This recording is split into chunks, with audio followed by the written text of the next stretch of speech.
jangan remehkan nyeri karena batu empedu. Jadi batu empedu itu apa? Batu empedu itu adalah adanya batu yang terbentuk di dalam kantung empedu. Ya, kantung empedu itu fungsinya untuk menetralisir, untuk mengolah hasil makanan yang mengandung lemak yang masuk ke dalam tubuh, kemudian biar bisa diuraikan untuk dipakai sebagai sumber metabolisme. Nah, posisi kantung empedu itu ada di mana? Ini di bawah tulang iga yang sebagian kanan, ya, atas daerah di sini.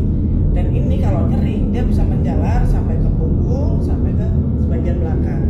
Dan ini seringnya dibarengi dengan mual, muntah, dan nyeri yang menusuk-nusuk berulang-ulang kali. Nah, sebenarnya kantung empedu itu apa? Dia adalah suatu kantung yang gunanya menyimpan cairan empedu. Nah, cairan empedu itu fungsinya untuk menetralisir, mengurai makanan, zat-zat mengandung lemak yang kita makan. Kemudian nanti akan disiapkan supaya membantu mempermudah proses pencernaan dalam perut kita.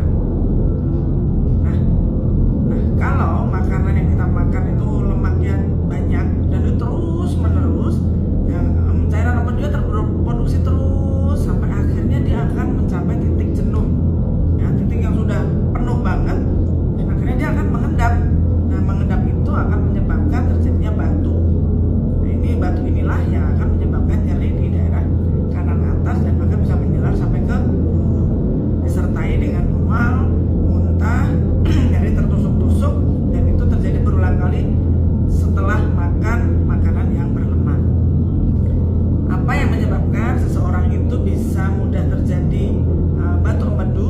Yang pertama, faktor usia. Biasanya usia di atas 40 tahun lebih rentan menderita batu empedu. Kemudian perempuan, karena memiliki hormon estrogen, dan hormon estrogen itu memperbesar risiko terjadinya batu empedu.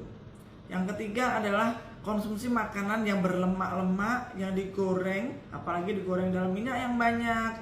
Kemudian makanan-makanan junk food, ya, sosis, makanan yang kemasan, itu memicu terjadinya batu empedu. Pencetus yang berikutnya adalah kegemukan. Kegemukan itu memperbesar risiko terjadi batu empedu. Kemudian makanan yang rendah seratnya, ya, yang jarang makan sayur, jarang makan buah, kemudian makanan yang tinggi kolesterolnya, itu juga akan memicu terjadinya batu empedu. Kemudian orang yang tidak banyak bergerak, tidak banyak beraktivitas, ternyata sangat besar risikonya menderita batu empedu. Selain itu, adanya riwayat menderita